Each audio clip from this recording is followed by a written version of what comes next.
الله الرحمن الرحيم الحمد لله رب العالمين والصلاة والسلام على سيد المرسلين وعلى آله وصحبه أجمعين ومن تبعهم بإحسان إلى يوم الدين. أعوذ بالله من الشيطان الرجيم. بسم الله الرحمن الرحيم. فاعلم أنه لا إله إلا الله. محترم حاضرین، ہم نے یہ پچھلے دروس میں پڑھا کہ مسلمان پر 4 چیزوں کا سیکھنا ضروری ہے. ان میں پہلی چیز علم حاصل کرنا. کون سا علم؟ رب کی معرفت، نبی صلی اللہ علیہ وسلم کی معرفت، اور تیسرے نمبر پر دین اسلام کی معرفت. ان تینوں چیزوں کی کچھ تفصیل گزر چکی. شیخ محمد بن عبد الوہاب نے ان تینوں چیزوں کا ذکر کرنے کے بعد کہا بالادلہ. ان تینوں چیزوں کی معرفت دلائل کے ساتھ ہونی چاہیے.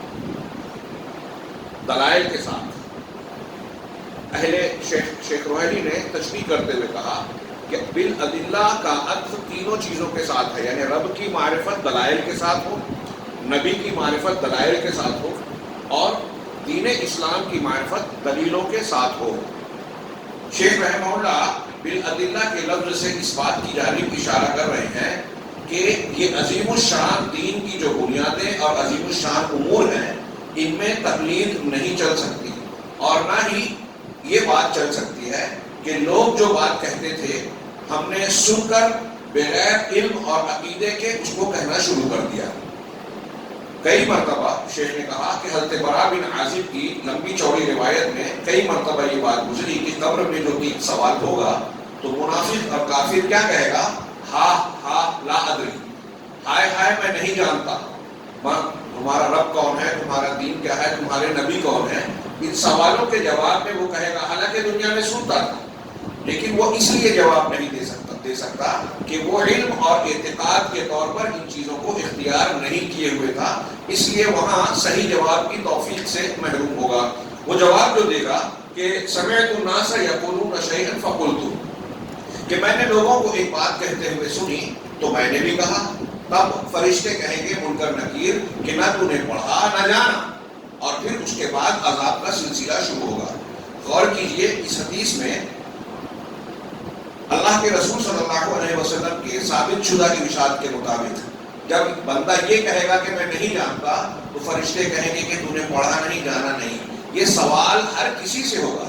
یہاں یہ معاملہ نہیں ہے کہ صرف علماء سے ہوگا تو علماء کرام دلیلوں سے جانیں گے ان عقائد کو، ربوبیت اللہ کے رب کی معرفت، نبی کی معرفت اور دین کی معرفت صرف علماء دلیلوں سے حاصل کریں گے. عام آدمی سے بھی یہ سوال ہوگا، ہر کسی سے، مرد اور عورت سے. چنانچہ دلیل سے جب کوئی جانے گا، جان کر اس سے پہلے تفصیل گزری کہ اس کو بطور عقیدہ اختیار کرے گا، تب اس کو صحیح جواب کی توفیق ملے گی. یہ جواب جو منافق کا ہوگا یہ فائدہ مند نہیں ہوگا. چنانچہ ضروری ہے ایسا علم حاصل کیا جائے ان تینوں چیزوں کا جو صحیح اعتقاد کا نتیجہ دے. ہمیں اس طریقے سے ان تینوں چیزوں کو سیکھنا چاہیے کہ صحیح طور پر ہمارا عقیدہ بنے. چنانچہ وہ تقلید جس میں انسان یہ دیکھتا ہے کہ لوگ جو کہہ رہے ہیں تو میں بھی وہی کہوں، لوگوں کی موافقت ہو، یہ ان تینوں معاملات میں مقصود کو پورا نہیں کرتا. عام طور سے آج مسلمانوں میں بھی ایک بہت بڑا طبقہ ہے، ان کا مزاج بنا ہوا ہے کہ اتنے سارے لوگ ایک چیز مانتے ہیں تو میں بھی مانوں. میں اکثر یہ بات سوال کرتا ہوں کہ دین کے معاملے میں یہ تو عقیدے کی بات ہے، اور میں اس سے پہلے ذکر کر چکا ہوں کہ جو مقلدین ہیں، اہل تقلید، حنفی، شافعی، حنبلی، مالکی، اگر وہ تقلید کو مانتے بھی ہیں تو یہ کہتے ہیں کہ عقیدے میں ان امور میں تقلید نہیں چلے گی، اس میں اختلاف نہیں.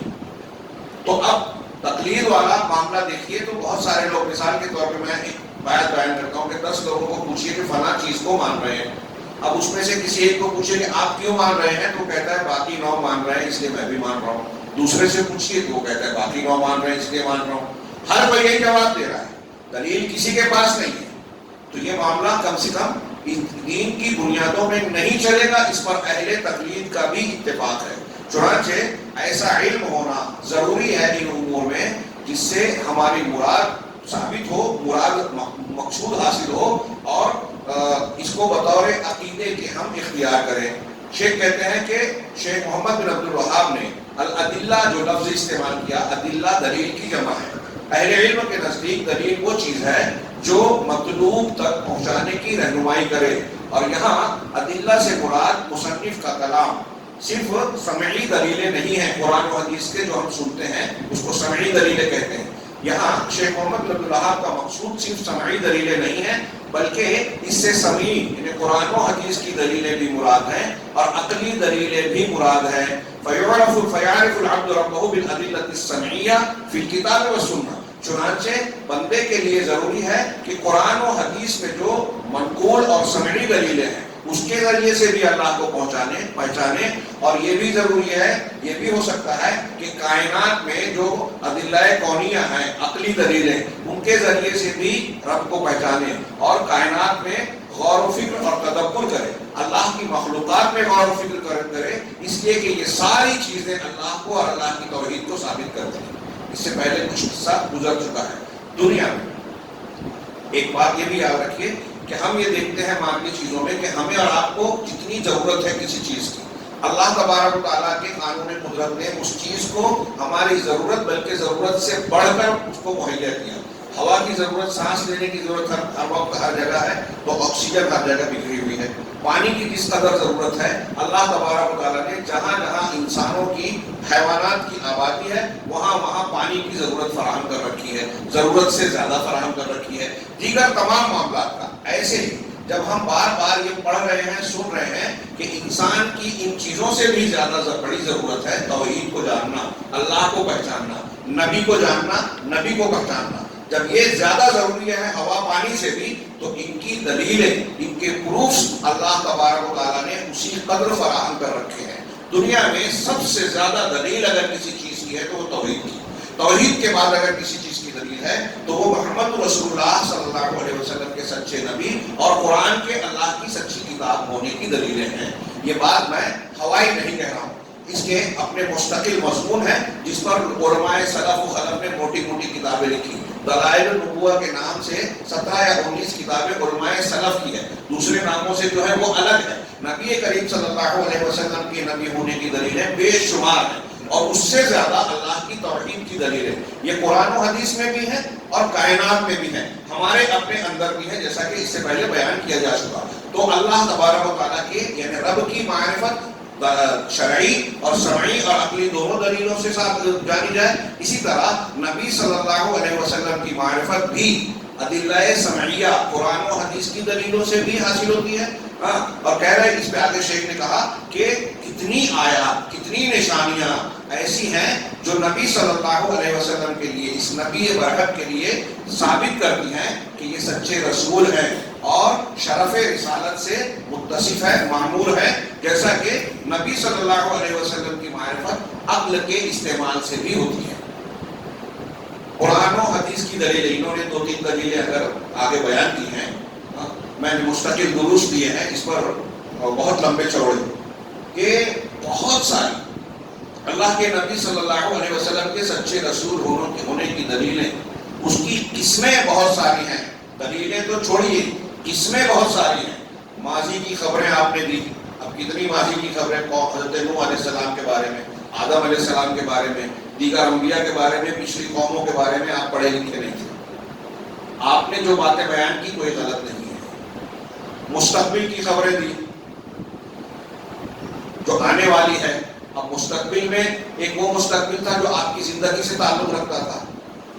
آپ نے کہا جنگ بدر کی رات میں کہا کہ کل فلاں آدمی یہاں مارا جائے گا، ابو جہل یہاں مارا جائے گا، ولید یہاں، عتبہ یہاں مارا جائے گا. آپ نے جس کے بارے میں جہاں مارا جائے گا کہاں وہیں مارا گیا. یہ آپ کی پیشین گوئی رات میں آپ نے کی، دوسرے دن ثابت ہو گئی. یہ اللہ کی طرف سے آپ کی تائید ہے. دنیا میں آپ تاریخ پڑھیں، جن لوگوں نے جھوٹی نبوت کا دعویٰ کیا جب انہوں نے اس قسم کی پیشین گوئیاں کی تو وہ غلط ثابت ہوئی. مثال کے طور پہ مسیلمہ کذاب نے کہا، مسیلمہ کذاب سے لوگوں نے کہا کہ ہمارا پانی، کنویں کا پانی کم ہو گیا ہے، آپ کچھ دعا وغیرہ کر دیجیے. کہا میں اپنا دعا کر کے تھوک ڈالوں گا، تھوکوں گا پانی بڑھ جائے گا. اس نے تھوکا پانی اور چھوٹ گیا. یہ اللہ نے بتایا کہ جھوٹا ہے. مرزا غلام احمد قادیانی نے جتنی پیشین گوئیاں کی، علامہ احسان علی ظہیر اور دوسرے علماء کی کتابیں دیکھیے، اس نے نبوت کا دعویٰ کیا تھا. جتنی پیشین گوئیاں کی ایک بھی پیشین گوئی صحیح نہیں، سب غلط ہوئی. کہا پنجاب میں 1-2 روز میں زلزلہ آئے گا، اس کے یہ کہنے کے بعد 10 سال تک زلزلہ نہیں ہے. پادری آدھا میری زندگی میں مر جائے گا، نہیں مرا. سال بھر میں مر جائے گا، نہیں مرا. ہاں مولانا ثناء اللہ امرتسری کے بارے میں کہا تھا ہم دونوں میں جو جھوٹا ہے وہ سچے کی زندگی میں تعاون یا حیضے میں مرے گا. 1908 میں یہ حیضے کی بیماری میں منہ سے پاخانہ آیا، اس کی موت ہوئی. ہاں اور مولانا ثناء اللہ امرتسری اس کے بعد 40 سال زندہ رہے. بعد میں اس نے کہا تھا کہ میں نے جو کہا ہے اللہ کی طرف سے تائید ہو گئی، تو پہلے دعا کی تھی، بعد میں تائید ہو گئی. تو یہ اللہ کی طرف سے اظہار تھا. نبی کریم صلی اللہ علیہ وسلم نے جو پیشین گوئیاں کی آپ کی زندگی سے متعلق جو تھی وہ ہو چکی. آپ کی وفات کے بعد جو ہے ہم دیکھتے ہیں تاریخ میں کہ وہ موجود ہیں. پھر آگے کے زمانے سے متعلق وہ ہو رہی ہیں. ابھی بہت سی پیشین گوئیاں ہونا باقی ہے. قیامت کے سورج کے مغرب سے نکلنے تک آپ نے بہت ساری پیشین گوئیاں یہ ہر روز بڑھتی جا رہی ہیں. اللہ کے نبی صلی اللہ علیہ وسلم کے سچے رسول ہونے کی دلیلیں بھی بڑھتی جا رہی ہیں. 1400 سال پہلے آپ نے بہت ساری چیزیں انسان کے جسم کے اندر کی، کائنات کی، فلکیات کی بیان کی تھی. اس وقت اور سالوں سال لوگ نہیں سمجھ سکے. آج کی سائنس نے کئی ایسی چیزیں معلوم کی اور یہ ماننے پر مجبور ہے کہ نبی صلی اللہ علیہ وسلم نے 1400 سال پہلے جو بات کہی تھی آج وہ صحیح ثابت ہو رہی ہے. یہ آپ کے سچے نبی ہونے کی دلیلیں ہیں جس پر موٹی موٹی کتابیں بھی کم ہیں. اس طریقے سے یہاں شیخ نے کہا کہ دلائل قرآن و حدیث کے ساتھ ساتھ عقل کے استعمال سے بھی نبی صلی اللہ علیہ وسلم کی نبوت اور معرفت نبوت کی جانکاری ہوتی ہے اور آپ کی معرفت ہوتی ہے. اس طرح مثال دی انہوں نے کہ مثال کے طور پہ اللہ کے رسول صلی اللہ علیہ وسلم کی سیرت میں غور کیا جائے، کیونکہ آپ کی سیرت، انہوں نے قسم کھا کے کہا کہ اللہ کی قسم دنیا کا کوئی بھی انسان انصاف کے ساتھ اگر آپ کی زندگی حیات طیبہ کا مطالعہ کرے گا تو وہ اس بات کا یقین کرے گا کہ آپ صاحب وحی رسول ہیں. دنیا کا کوئی بھی ایسا آدمی جس کے اندر انصاف ہے اگر نبی صلی اللہ علیہ وسلم کی سیرت کا مطالعہ کرے گا تو آپ کو سچا رسول ماننے پر مجبور ہوگا. اور وَلَا يُمْكِنُ أَن يَكُونَ حَالُ النَّبِيِّ صلی اللہ علیہ وسلم، اور یہ ممکن نہیں ہے کہ نبی صلی اللہ علیہ وسلم کا جو حال ہے، آپ کے جو حالات ہیں وہ بغیر وحی کے آگے بڑھے ہوں. وہ اس بات کا یقین کرے گا کہ یہ قطعی بات ہے. ہر منصف اس بات کو قبول کرے گا کہ آپ سچے رسول ہیں. اور تاریخ گواہ ہے کہ جو بھی رسول اللہ صلی اللہ علیہ وسلم کی سیرت کا مطالعہ کرتا رہا، بہت سارے غیر مسلم، شیخ محمد خلیل یاسین مصر کے عالم ہیں، انہوں نے کتاب لکھی محمد عند علماء الغرب، محمد صلی اللہ علیہ وسلم مغربی علماء کے نزدیک. اس میں انہوں نے 250 سے زیادہ یورپ کے ایسے علماء کا تذکرہ کیا جنہوں نے بہت سے مضامین پر، مختلف موضوعات پر کتابیں لکھی اور بہت ساری چیزیں لکھی، لیکن ان کو شہرت ملی. وہ غیر مسلم ہے، کوئی عیسائی ہے، کوئی یہودی ہے، کوئی دوسرے مذہب کا ہے، لیکن ان کو شہرت ملی دنیا میں اس وقت جب انہوں نے محمد صلی اللہ علیہ وسلم کی سیرت پر کتاب لکھی. ایسے 250 علماء کا ذکر کیا، اور یہ 250 نہیں، ایسے بہت سارے. اور ان میں سے بہت سارے لوگوں نے یہ اعتراف کیا.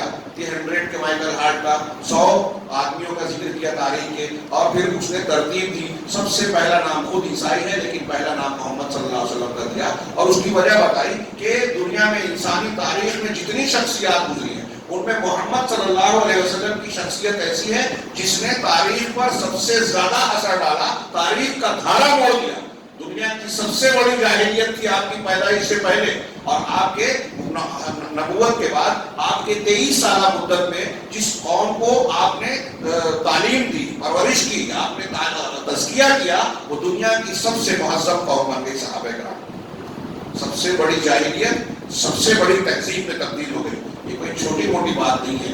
عقل استعمال کرے گا آدمی تو ماننے پر مجبور ہوگا کہ محمد صلی اللہ علیہ وسلم ایک انسان، عام انسان کی طرح نہیں ہو سکتے، یہ کام نہیں کر سکتے، بلکہ اللہ کی تائید اور اللہ تبارک و تعالیٰ کی وحی کی روشنی میں ہی یہ کام ممکن ہے. اس طریقے سے آپ کی سیرت پر غور کرنے والا یہ اسی نتیجے پر پہنچے گا. پھر شیخ نے آگے کہا کہ اسی طرح آپ کے معجزات میں اگر کوئی غور و فکر کرے گا جس کو اللہ تبارک و تعالیٰ نے آپ کے ہاتھوں پر جاری کیا، وہ معجزات تو گزر گئے لیکن اس کی گواہیاں موجود ہیں. غیر مسلموں نے بھی مشاہدہ کیا اور گواہی دی کہ واقعی ایسا واقعہ ہوا تھا. تو ان میں سے کچھ ایسے معجزات ہیں جو متواتر خبروں کے ذریعے سے ہم تک پہنچے ہیں. متواتر کسے کہتے ہیں؟ کہ خبر احاد ہوتی ہے، خبر متواتر. متواتر خبر کہ سچے اور ثقہ راوی اتنے بڑی تعداد میں ہر طبقے میں کسی روایت کو نقل کریں جن کا جھوٹ پر متفق ہونا ناممکن ہے. ایک سچا آدمی، ثقہ آدمی غلطی کر سکتا ہے 2 4 5 7، لیکن 50 جو سچے ہیں اچھے ہیں سب کے سب غلطی کریں، غلط روایت بیان کریں، ناممکن ہے۔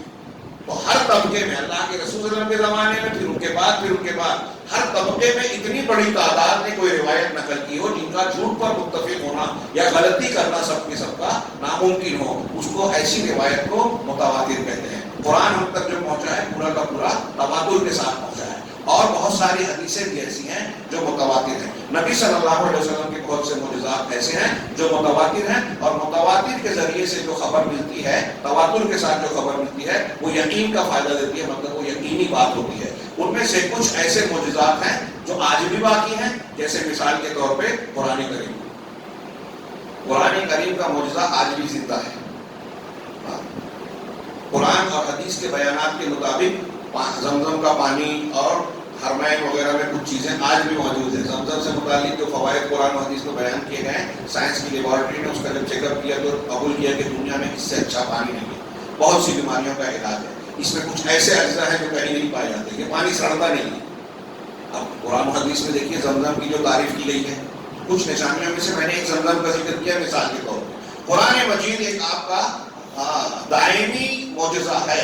قرآن کریم اللہ کی کتاب ہے، سچی کتاب ہے، اس کے معجزات خود بے شمار ہیں اور بڑھتے ہی جا رہے ہیں۔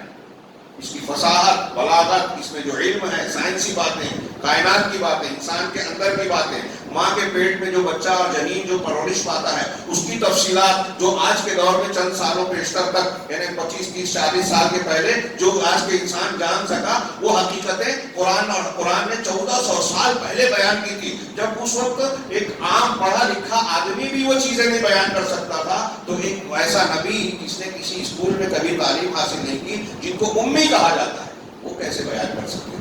یہ اس بات کا چیختا چلاتا اور شور مچاتا ہوا ثبوت ہے کہ محمد صلی اللہ علیہ وسلم کا کلام یہ نہیں ہے بلکہ رب العالمین کا ہے، جو ہر چھپی اور کھلی ہوئی چیز کو جانتا ہے، ہر چیز کا پیدا کرنے والا ہے، لہذا ساری چیزوں سے واقف ہے۔ چنانچہ قرآن میں پچھلی خبریں ہیں، مستقبل کی پیشین گوئیاں ہیں، اور جو ہے سائنسی حقائق ہیں، اس میں زندگی کے جو اصول ضابطے ہیں، اخلاق کی تعلیم ہے، سچے عقائد ہیں، جو دلیلیں ہیں، جو مثالیں ہیں، اس کی فصاحت و بلاغت ہے، اور اس میں اور بھی مختلف شعبے اور پہلو ہیں جو اس کی حقانیت کا اعلان کرتے ہیں۔ اور جب قرآن اس طرح سچی کتاب ثابت ہوتا ہے تو قرآن کو پیش کرنے والے کے لیے بھی یہ ثبوت بنتا ہے۔ اور قرآن رہتی دنیا تک اس کے سامنے، جب سے قرآن نازل ہوا، اس کے سامنے فلسفی آئے، منطقی آئے، دوسرے علوم کے ماہرین آئے، سب نے چیلنج کیا۔ آج سائنس ٹکرا رہا ہے، علم نفسیات ٹکرا رہا ہے، لیکن ہر جگہ ہم دیکھ رہے ہیں کہ کسی نے بھی اگر چیلنج کیا کہ قرآن کی یہ بات غلط ہے، ہماری تحقیق ایسی ہے، اس کے خلاف ہے، تو کچھ دنوں کے بعد اس نے گھٹنا ٹیکا اور یہ کہا کہ نہیں، قرآن نے جو کہا تھا وہی صحیح ہے، ہماری تحقیق غلط ہے۔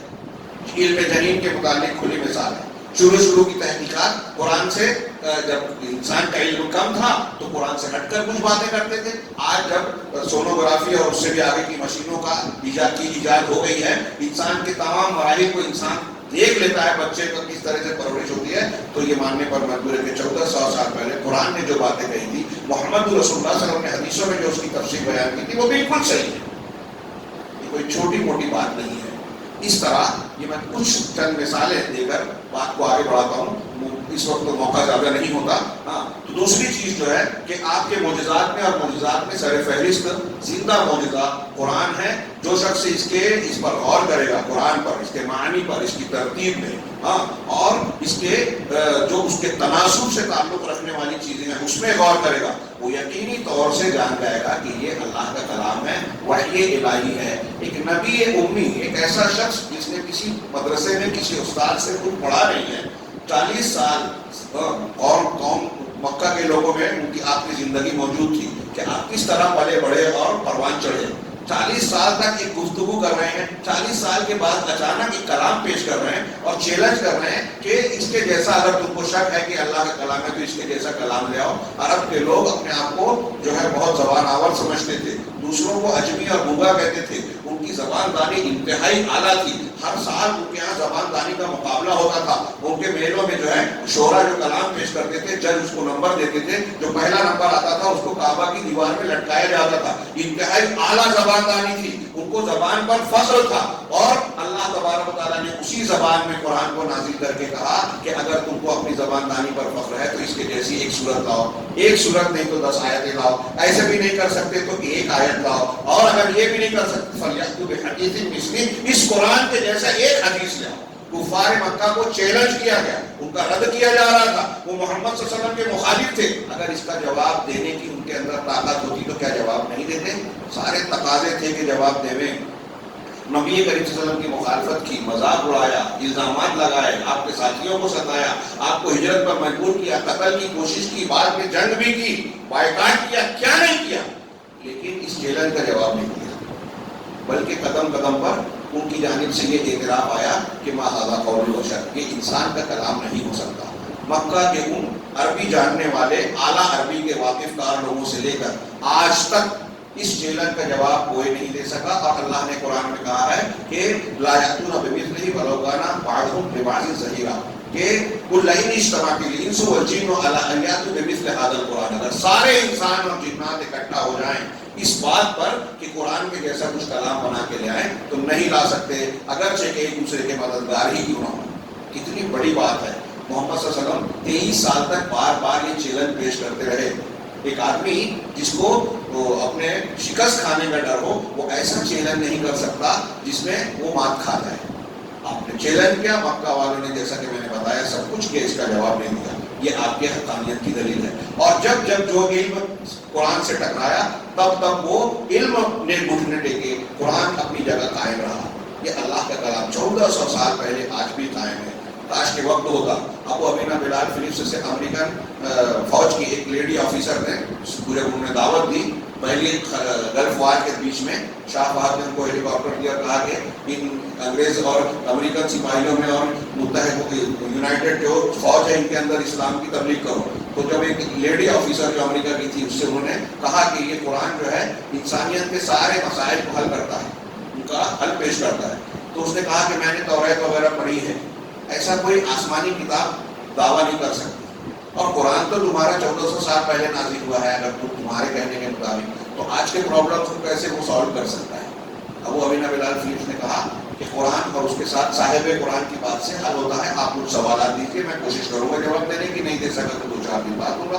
اس نے کچھ 2-4 سوال دیے، انہوں نے وہی جواب دے دیا اور قرآن کی آیتوں کا حوالہ دیا، وہ حیرت زدہ ہو گئی، قرآن لیا، مطالعہ کیا، مسلمان ہو گئی، اور بعد میں اپنے شوہر کو بھی فون کیا، وہ بھی مسلمان ہو گئے۔ آج کے زمانے کے بھی مسائل کا حل قرآن کر رہا ہے۔ 1400 سال پہلے نازل ہوئے ایک نبی امی کے پیش کردہ کلام کا کہ اندر یہ معجزہ نہیں ہو سکتا کہ کوئی انسان اتنے بات کے مسئلے کا حل پیش کرے۔ یعنی یہ بات دلیل ہے کہ یہ محمد صلی اللہ علیہ وسلم کا کلام نہیں بلکہ رب العالمین کا کلام ہے، اور محمد صلی اللہ علیہ وسلم سچے رسول ہیں۔ آگے میں بات کو سمیٹتا ہوں تو یہ بات معلوم ہوتی ہے کہ یہ اس طریقے سے ہم غور کرتے جائیں قرآن پر تو یہ معلوم ہوگا کہ اللہ کے نبی صلی اللہ علیہ وسلم سچے رسول ہیں اور آپ اللہ کے نبی اور رسول ہیں۔ اسی طرح جو شخص آپ کی سنتوں پر غور کرے اور ان سنتوں میں لوگوں کی اصلاح کے جو قاعدے قانون اور ضابطے بیان کیے گئے، اب آپ دیکھیے عورتوں کے حقوق، مردوں کے حقوق، بچوں کے حقوق، اور ماں کے حقوق، بھائی کے حقوق، والدین کے حقوق، وراثت کا معاملہ، کسی بھی طور پر غور کیجیے، اسلامی تعلیمات رسول اللہ صلی اللہ علیہ وسلم کی پیش کی ہوئی تعلیمات سے بہتر دنیا میں کوئی تعلیم نظر نہیں آئے گی۔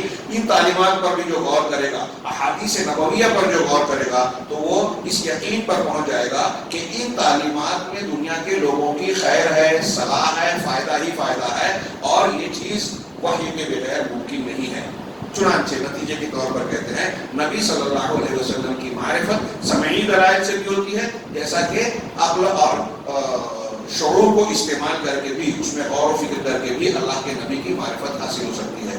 جس طریقے سے ٹھیک اسی طریقے سے آخر میں کہہ رہے ہیں کہ دین اسلام کی معرفت بھی سمعی دلیلوں سے ہوتی ہے، قرآن و حدیث کے ذریعے سے، اس لیے کہ دین کے قرآن اور حدیث کے علاوہ کسی اور ذریعے سے نہیں جانا جا سکتا۔ یہ دین اسلام کی تعلیمات جو ہم تک پہنچی ہے، اس کا مصدر، اس کی بنیاد قرآن و حدیث ہے، فلاں فلاں فلاں نہیں، قرآن و حدیث۔ آگے شیخ نے کہا کہ میں کہتا ہوں کہ مصنف کا یہ قول کہ دلائل سے ان چیزوں کو جاننا چاہیے، یہ اس بات کی طرف اشارہ ہے کہ ان تینوں امور میں اللہ کی پہچان، رسول کی پہچان، دین اسلام کی بنیاد کی پہچان، یہ تین چیز ایسی ہیں کہ ان تین چیزوں میں تقلید نہیں چلے گی، اور اس میں کوئی شک نہیں ہے، کیونکہ یہ بہت عظیم الشان امور ہیں، اس انسان کے اسلام اور دین کی بنیاد ہے۔ چنانچہ یہ کسی انسان کے لیے فائدہ مند نہیں ہے کہ ایسے امور میں دوسروں کے پیچھے آنکھ بند کر کے بغیر دلیل کے چلے، جس کو ہم تقلید کہتے ہیں۔ فیقول کما یقول غیرہ، چنانچہ تقلید کرتے ہوئے جو دوسرا کہہ رہا ہے وہ یہ بھی کہنے لگے بغیر کسی علم اور صحیح اعتقاد کے۔ وَأَمَّا مَا دُونَ ذَلِكَ مِنْ أُمُورٍ، اب یہ تین امور کے علاوہ، عقیدے کے معاملات کے علاوہ جو ان سے کمتر معاملات ہیں، تو چاہے ان کو ہم اصول دین کہیں یا فروع دین کہیں، اس سلسلے میں تقلید سے متعلق کئی بحثیں ہیں۔ انہوں نے شیخ الاسلام علامہ ابن تیمیہ کا قول نقل کیا کہ اس بارے میں تقلید کے سلسلے میں علامہ ابن تیمیہ نے بڑی پیاری تفصیل بیان کی۔ وہ کہتے ہیں کہ کچھ لوگ ایسے ہیں جو مسلمان کے لیے ہر معاملے میں تقلید کو لازم قرار دیتے ہیں، اور کچھ لوگ ایسے ہیں جو مسلمان کے لیے ہر معاملے میں تقلید کو حرام قرار دیتے ہیں۔ صحیح بات یہ ہے کہ یہ معاملہ انسان کی حالت کی طرف لوٹتا ہے۔ علامہ ابن تیمیہ کی بات کا مفہوم میں اپنے الفاظ میں بیان کر رہا ہوں، اور وقت کی قلت کی وجہ سے تیزی سے بیان کر رہا ہوں، اور غور سے سنیے کہ یہ تقلید والا معاملہ انسان کی حالت کی طرف لوٹتا ہے، اس لیے کہ انسان اگر علم پر دلائل کے ساتھ کسی چیز کو جاننے پر قادر ہے، ایک انسان اگر ایسا ہے جو دلائل کے ساتھ کسی چیز کو جان سکتا ہے اور مسائل کو مستنبط کر سکتا ہے، تو اب اس کے لیے یہی ضروری ہے کہ وہ دلائل کو جانے، استنباط کرے، اس کے لیے کسی کی تقلید کرنا جائز نہیں ہے۔ یہ نمبر ایک۔ دوسرا، اگر کوئی انسان ایسا ہے جو دلائل کی معرفت کی قدرت تو رکھتا ہے کہ یہ دلیل ہے، یہ صحت مند ہے، یہ صحیح دلیل ہے، اس میں قوت ہے، لیکن وہ استنباط سے عاجز ہے، دلیل جانتا ہے، دلیل سے مسئلہ نکالنے کی طاقت، صلاحیت نہیں ہے، تو اس کے پاس اجتہاد اور استنباط کے آلات نہیں ہیں، صلاحیتیں نہیں ہیں، لیکن اس کے اندر یہ صلاحیت ہے کہ وہ دلیل کے اندر تمیز کر سکتا ہے کہ یہ صحیح ہے، یہ قابل قبول ہے۔ تو کہہ رہے ہیں فہذا واجب علیہ مرتبہ الاتباع، تو اس شخص پر اتباع کا مرتبہ، پہلے والے کو خود اجتہاد والے مرتبے پر، تحقیق والے مرحلے پر عمل کرنا ہے، دوسرا اتباع کے مرحلے پر۔ وہ کیسے اتباع کرے گا کہ وہ اہل علم کا جو کے اقوال ہیں، بڑے بڑے علماء ائمہ، ان کے اقوال میں یہ دیکھے کہ کون سا قول راجح ہے، دلیل سے قریب کون سا ہے، دلیل کو وہ تمیز کر رہا ہے۔ امام حنیفہ، امام شافعی، امام مالک کے اقوال ہیں، ان کی دلیل یہ ہے، ان کی دلیل یہ ہے، ان کی دلیل یہ ہے، تو اس معاملے میں امام مالک کی دلیل مضبوط لگتی ہے، تو جس کی دلیل زیادہ مضبوط لگ رہی ہے اس کی بات کو اختیار کر لے۔ چنانچہ وہ اہل علم کے اقوال کو دیکھے، اپنی جانب سے کوئی قول کہے بغیر، کیونکہ وہ اس پر قدرت نہیں رکھتا، لیکن اہل علم کے اقوال میں غور کرے اور جو چیز راجح ہے اس کو اختیار کرے۔ حالانکہ لیکن یہاں ایک اور وضاحت بیچ میں کی انہوں نے کہ یہ جو ہم تفصیل پیش کر رہے ہیں علامہ ابن تیمیہ کی اس بات کی، یہ ان امور میں، مسائل میں ہے جن میں لوگوں کا اختلاف ہے، رہے دین کے اصول، عقائد، بنیاد جو ہم نے پڑھا، اللہ کی پہچان، رسول کی پہچان، آخرت کے معاملات اور دین اسلام کی بنیادیں، تو ان معاملات میں وہ سلف کی اتباع کرے گا، صحابہ تابعین جس عقیدے پر متفق ہیں صرف اسی کو قبول کرے گا، اس لیے کہ اس میں اجماع واقع ہو گیا ہے اور اس میں اختلاف نہیں ہے، اور بات کا کوئی انسان اگر ان سے اختلاف کرتا ہے تو اس کا کوئی اعتبار نہیں ہے، کوئی حدیث کا منکر ہو، کوئی قادیانی ہو، کوئی فلاں ہو، کوئی ڈھما ہو، اگر وہ صحابہ اور سلف کے طریقے کی مخالفت کر رہا ہے تو اس کو دیکھا نہیں جائے گا۔ جو متفق علیہ عقائد ہیں، قرآن و حدیث کے ذریعے وَيَتَّبِعْ غَيْرَ سَبِيلِ الْمُؤْمِنِينَ فَإِنْ آمَنُوا بِمِثْلِ مَا آمَنْتُمْ بِهِ، ایسے قرآن کی دسیوں آیتیں پیش کی جا سکتی ہے کہ صحابہ کے طریقے کو اختیار کرے گا، بلکہ کیونکہ عقائد کے معاملے میں حق متعین اور ایک ہی ہے جو قرآن حدیث سے صحابہ نے حاصل کیا، اور وہ کون سا حق ہے جس پر امت کے سلف ہیں۔ چنانچہ جو سلف نے کہا اس کو قبول کر لے اور اسی کو انہی کے دلائل کو اختیار کرے جو انہوں نے بیان کیے ہیں۔ آخری بات کہتے ہیں کہ اگر کوئی شخص عامی ہے، بالکل نرا جاہل ہے اور حق اور ناحق کو پہچاننے سے بالکل عاجز ہے، شیخ نے کہا کہ اگر اس کے سامنے، یہ علامہ ابن تیمیہ کی بات ہے، 100 دلیلیں بھی کسی بات کی پیش کی جائے تو وہ اس کو سمجھ نہیں پاتا، تو ایسا شخص تقلید کرے گا۔ دیکھیے یہاں لفظ تقلید سے دھوکہ نہ کھائیں، جس کو تقلید کہہ رہے ہیں اس کو بھی اس معنی میں نہیں کہا اس دور کے لوگوں نے جو آج ہمارے یہاں سمجھا جاتا ہے کہ کسی ایک امام کو متعین کر کے اس کی بات مانے۔ یہ تقلید کس کی کرے گا؟ امام حنیفہ کی اگر کرے گا تو امام حنیفہ سے سوال کرے گا کیا؟ امام شافعی سے جا کے پوچھے گا کہ مجھے یہ مسئلہ نہیں سمجھ رہا ہے، اس کے بارے میں کیا جواب ہے. تو تقلید کس کی کرے گا؟ جو شخص اس کے ارد گرد میں قابل اعتماد ثقہ عالم نظر آئے گا کہ یہ بڑا عالم ہے، اس پر بھروسہ کیا جا سکتا ہے، اس سے جا کے سوال پوچھے گا کہ اس معاملے میں کیا کروں، قرآن حدیث کی کیا تعلیم ہے. میں قرآن حدیث نہیں سمجھ سکتا، آپ سمجھ سکتے ہیں تو آپ میری رہنمائی کیجیے. یہاں کسی ایک شخص کو متعین کر کے سب کی بات کو رد کر دینے کا جواز نہیں ہے، بلکہ اہل علم سے سوال کرنا ہے. جو اللہ نے کہا فَاسْأَلُوا أَهْلَ الذِّكْرِ إِن كُنتُمْ لَا تَعْلَمُونَ، اہل ذکر سے پوچھو اگر تم کو علم نہیں ہے. ہم لوگ کہتے ہیں تقلید کی دلیل ہے قرآن کی، کیسے دلیل بنی؟ اہل ذکر سے مراد کون ہے؟ جو قرآن و حدیث کو جانتا ہے. قرآن و حدیث کو جاننے والے سے پوچھنا ہے. مقلدین تو قرآن حدیث پڑھتے ہی نہیں ہیں. مقلد کہتے ہیں کہ مقلد کے نزدیک جو ہے اس کے امام کا قول دلیل ہے. اب یہ ان کی کتابوں میں لکھا ہوا ہے، کوئی طنز و تعریض نہیں کر رہا ہوں. ان کے یہاں یہ لکھا ہے کہ مقلد کے لیے اس کے امام کا قول دلیل ہے، اور ہمارے لیے مسلمان کے لیے دلیل کیا ہے؟ قرآن اور حدیث. قرآن حدیث کے بعد اجماع، صحابہ کا اور سلف کا اجماع. قیاس اس کی کچھ تفصیل ہے، ہم اس کو نہیں مانتے ایسا نہیں کہ جیسا کہ الزام لگایا تھا کہ اہل حدیث نہیں مانتے، مانتے ہیں. فقہ اور قیاس، فقہ کسے کہتے ہیں؟ قرآن و حدیث کی سمجھ کو کہتے ہیں. تو اب عام آدمی امام حنیفہ رحمہ اللہ کے پاس جا کے، امام مالک، امام شافعی کے پاس جا کے سوال نہیں کر سکتا، اور نہ ہی ان کی کتابوں کو سمجھ سکتا ہے. تو آپ کہتے ہیں کہ وہ نہیں سمجھ سکتا، عالم سمجھ سکتا ہے. جب وہ عالم ہے، امام مالک، امام شافعی، امام حنیفہ، امام احمد کی کتابوں کو سمجھ سکتا ہے، تو جب ان کی کتابوں کو سمجھ سکتا ہے تو قرآن و حدیث کو کیوں نہیں سمجھ سکتا؟ اس کو چاہیے کہ قرآن و حدیث کو سمجھے، ان کے اقوال سے فائدہ اٹھائے، اور جو صحیح دلیل کے مطابق بات ہے اس کو قبول کرے. لہٰذا وہ تقلید جو ہمارے یہاں کی جاتی ہے کہ ایک امام کو پکڑ لی، ان کی ساری باتوں کو مانے، اس کے بعد ساری باتوں کو، قرآن کی ہو، حدیث کی ہو، صحابہ کی ہو، تابعین کی ہو، دوسرے تمام اماموں کی ہو، سب کو رد کر دیا جائے، یہ تقلید کہیں ثابت نہیں. جس کے لیے ثابت کرنے کے لیے لوگ پوری پوری کتابیں لکھتے ہیں، زور صرف کرتے ہیں، زندگیاں کھپاتے ہیں، اور اسلام کے دفاع سے زیادہ اس تقلید کا دفاع کرتے ہیں. ابھی ہم نے دیکھا کورٹ کچہری میں طلاق کا معاملہ چلا، تو حلالے کا الزام لگایا جا رہا ہے. مسلک کو بچانے کے لیے کسی نے یہ نہیں کہا کہ یہ حلالہ اسلام کا حصہ نہیں ہے، اس پر تو اللہ کے رسول نے لعنت بھیجی ہے. یہ دین کا حصہ نہیں ہے، دین ایسے داغ سے صاف ہے. لوگ میری اس بات پر شاید ناراض ہو، لیکن ناراض اس پر ہونا چاہیے کہ لوگ اسلام کی بدنامی گوارا کرتے ہیں، مسلک کا دفاع کرتے ہیں. حیرت کی بات ہے. علامہ ابن تیمیہ نے دوسری جگہ لکھا کہ ایک سچا مومن قرآن حدیث کا دل دادا ہوتا ہے، اس کے لیے محبت کرتا ہے، اس کے لیے غصہ آتا ہے، اس کے لیے محبت ہوتی ہے. لیکن ایک جو بدعتی ہوتا ہے نا، وہ قرآن حدیث کی محبت نہیں رکھتا، وہ اپنے مسلک کا دفاع کرتا ہے، اپنی خواہشات کی پیروی کرتا ہے، اور یہ حق سے ہٹ جاتا ہے. یہ چھوٹی بات نہیں ہے. ہاں، تو آپ اس بات کو مکمل کرو. یہ کہ انہوں نے کہا کہ وہ جو شخص ہے نا عامی، جو دلائل کو نہیں سمجھ سکتا، وہ کسی سے عالم کو ضرور کرے گا، اس سے دین کے مسائل پوچھے گا، اور اس کے لیے یہ جائز نہیں ہے کہ وہ رخصتوں کو